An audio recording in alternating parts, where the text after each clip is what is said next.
In this video, I shall attempt to explain how a nerd can learn to create artistically worthy story worlds. The first question, though, is what qualifies me to teach anybody about art? I'm no artist. Well, I'm kind of, sort of, a dilettante artist. I think that my story world, Le Mort d'Arthur, is good art. Still, I can't claim to be a real artist. I mean, I got my degree in physics. But in order to teach well, you need more than just expertise in the subject. You need to know the audience. And I've been working with Techies for over 40 years. I've got a pretty good sense of how those gear-driven minds work. You also need to know how to teach. And teaching is an entirely different skill than creating art. I think I'm a pretty good teacher. If you think I'm not, then why are you wasting your time watching this? Let's move on. My first point concerns a pre-requirement for good storytelling. It's called social reasoning. As I mentioned in the previous lecture, social reasoning is the ability to understand other people's minds and anticipate their reactions to your own actions. I think it's safe to make the generalization that techies usually have poor social reasoning.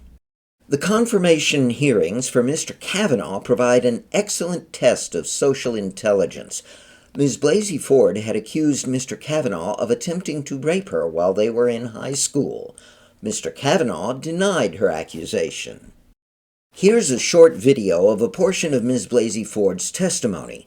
See how she manages a weak, almost fake smile in an effort to prevent herself from breaking down in tears. Listen to the way her voice quavers. She's trying hard not to start crying. Indelible in the hippocampus is the laughter, the uproarious laughter between the two, and they're having fun at my expense. Here is a short clip of Mr. Kavanaugh's testimony. Note the tone of his anger. It isn't coming from a sense of self-righteous outrage. It's more forced. Note his body language. He glances left and right without making eye contact with any individual. Note how he fiddles with his watch. These are all indications of lying. This whole 2-week effort has been a calculated and orchestrated political hit, fueled with apparent pent-up anger about President Trump and the 2016 election, fear that has been unfairly stoked about my judicial record, revenge on behalf of the Clintons, and millions of dollars in money from outside left-wing opposition groups. This is a circus. Guilty men express anger when caught. The anger is genuine, but it is not the same kind of anger as the self-righteous anger of a truly innocent person. It is not hurt anger, it is domination anger. The emotional logic is to intimidate the accuser, not to express innocence. Here's another way to think about it. Can you imagine a man rightly accused of rape responding with anything other than anger? I present this example not for political reasons, but because it clearly shows how clueless so many people are. Anybody with a modicum of social intelligence who's not subject to political bias could see that Mr. Kavanaugh was lying and Ms. Blasey Ford was telling the truth. Women have a big advantage over men in social intelligence. This is likely due to human evolution. From the first, men were bigger and stronger than women. If you're big and strong, your muscles speak for you. If you're small and weak, you need to know how to manipulate those big brutes. So I ask, friend, are you a nerd? Are you the king of Nerd City? Do girls see you as nothing more than the guy who helps them with their computers? Do they ask your help to send emails to their boyfriend? Do they ignore you at lunch in the company cafeteria? Is that what's got you down, Bunky? Well, I'm going to show you how to stand up for yourself, Bunky. You too can be suave and debonair. All you need is some social intelligence. And it'll help you write good story worlds, too. How do you learn about social intelligence? Easy. Consult the experts, women. The average woman knows just as much about people as you do about programming, and she can manage people as easily as you manage a computer. So ask questions of a lady whom you trust. What was wrong with the worst boyfriend she ever had? What was right about the best boyfriend she ever had? Ask her about her other relationships, parents, siblings, colleagues, bosses, and so forth. There's another way to learn social intelligence. A long time ago, humanity invented a technology for teaching social intelligence. It's called storytelling. Now, you can't tell good stories until you have some useful social intelligence to communicate. So, you need to experience stories. Lots of stories, scads of stories, stampeding swarms of stories. Cinema is a good place to start experiencing stories. Humanity's library of movies contains tens of thousands of entries. Here are some movies that I personally deem to be excellent examples of good storytelling. Some of these won no prizes, but they're still bursting with educational value for you. This is generally regarded as one of the greatest movies of all time. Watch it. Then watch it again. Analyze it. What makes it a good story? Why is HAL 9000, the computer, a character in the story? This is also regarded as one of the greatest movies of all time. Again, it deserves several viewings. After you've watched it, cogitate on what the story means, how it works, and how the characters interact with the protagonist. The Red Balloon is one of my personal favorites. It's a French film from the 1950s. There are only two characters in the movie, the little boy and the red balloon. How does that relationship work? What makes the red balloon a believable character? Here's an Italian movie from the late 1940s. It has much to say about human iniquity and human resilience. Again, don't just watch this movie, pay attention. Think about it. Ponder its meanings. Alfred Hitchcock created a host of great movies. This one is arguably his best. The Seven Samurai is a 1954 Japanese classic by the great director Akira Kurosawa. This movie is so great that it was copied and recopied all over the world. The Americans made The Magnificent Seven, which was nowhere near as magnificent as the original. In Hong Kong, they made Seven Swords. The Italians made The Seven Magnificent Gladiators. The Invincible Six was a low-budget American copy. They didn't even have enough money for all seven. Battle Beyond the Stars was a science fiction knockoff of Seven Samurai. Kurosawa's film invented the team fight plot scheme used by such movies as Saving Private Ryan, The 13th Warrior, The Expendables, Ocean's 11, and The Dirty Dozen. You absolutely must see this movie. Another one of the greatest movies of all time. Marlon Brando is magnificent in this film. The detail that has stayed with me for 50 years is that Brando wore a special set of dentures to make him look jowly. This is a Russian film by Sergei Eisenstein from 1925. Its overall plot is stupid. The 1905 revolution that it grandly celebrates was in fact a bloody, dismal failure. However, the movie's depiction of the massacre on the Odessa steppes is one of the greatest moments in cinematic history. I can still see it in my mind many decades after watching the movie. Those Cossack boots marching down the steps still send shivers up my spine. This is the greatest movie by Charlie Chaplin, one of history's greatest movie makers. It is tender, touching, funny, and poignant all at once.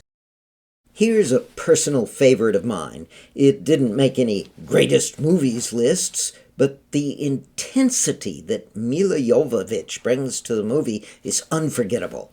She wins battles by sheer force of will, and the dialogue between her and Dustin Hoffman as God is brilliant.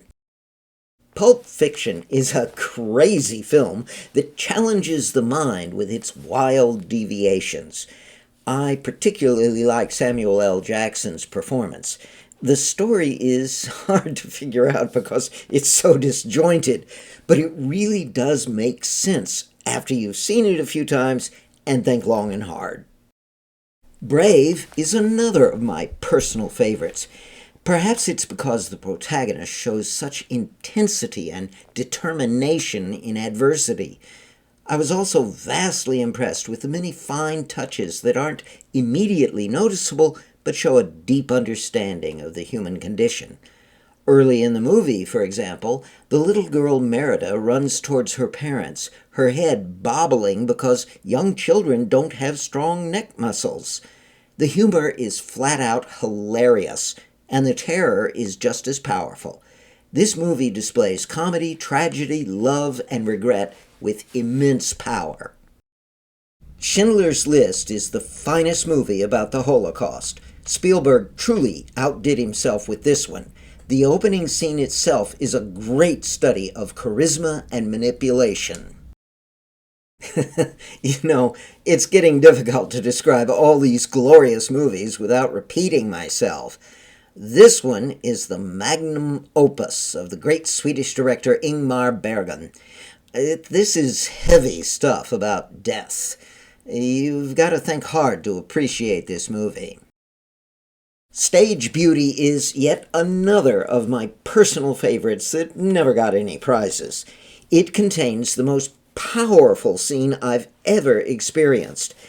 I won't spoil it other than to tell you that it comes late in the movie. You'll know it when you see it.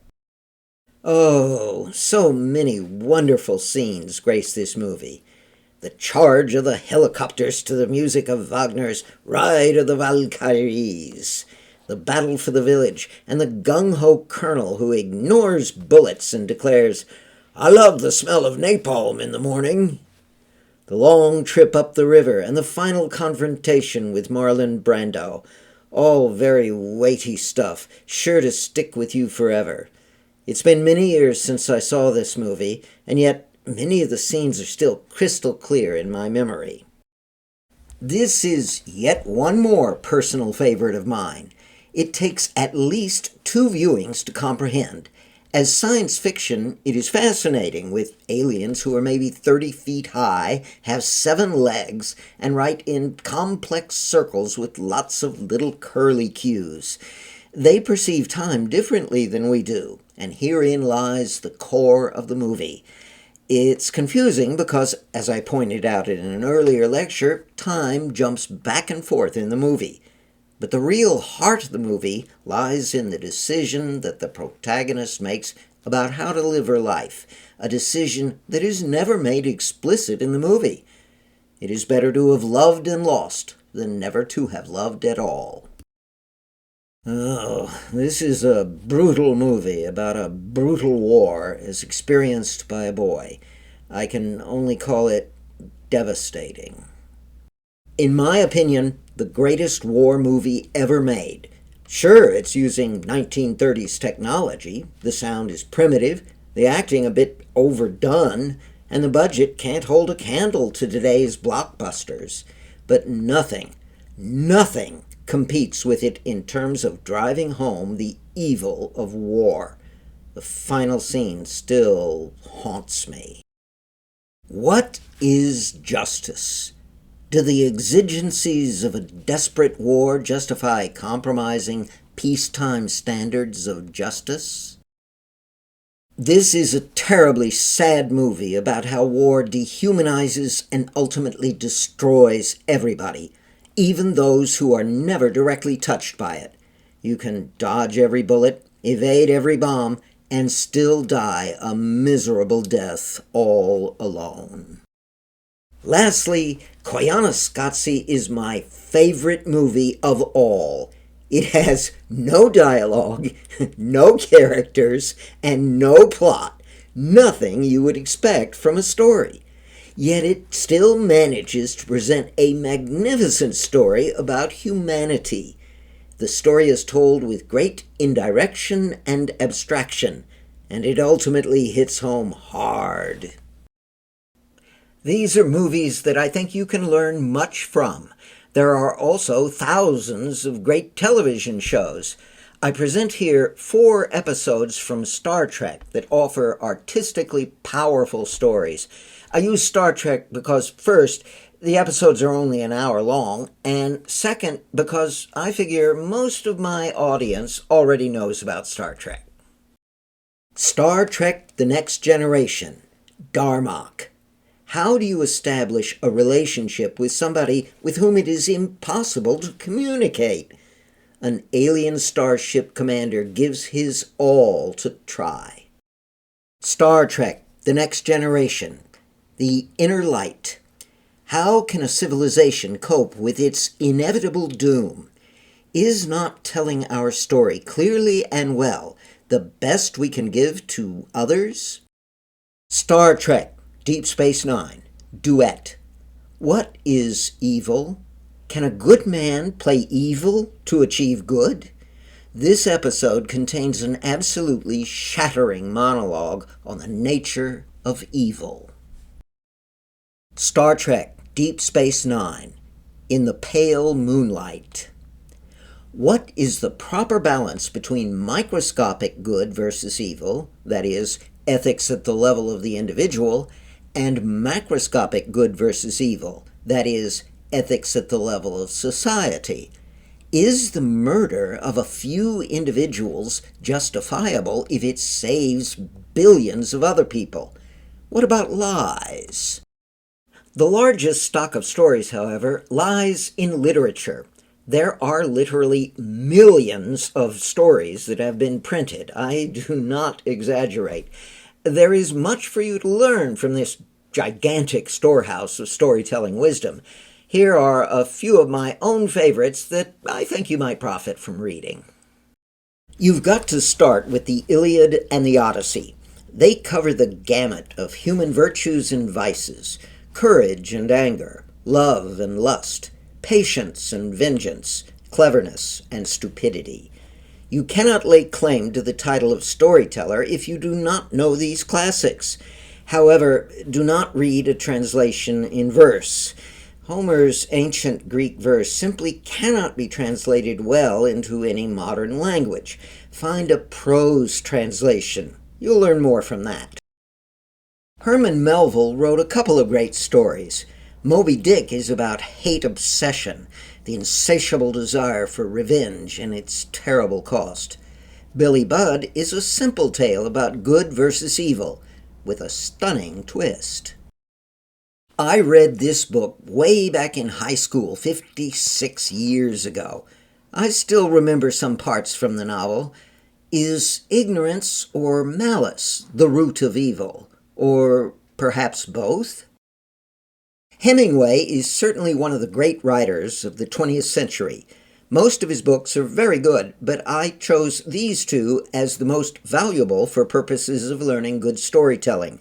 The Old Man and the Sea is especially valuable for its grand simplicity. It has just one character, the old man, yet his struggle with fate is a story worthy of the centuries.